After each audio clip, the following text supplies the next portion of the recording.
பாங்காய் வேதமுடு ஆகமமாய் வெளிப்பட் ரீங்காரமாய் மலர்ந்து பரசோடசியாய் நிறைந்து 40 முக்கோணம் வாழும்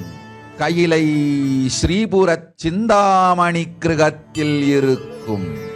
கைலாச சுவாமினி பரசோடசி பரமசிவன்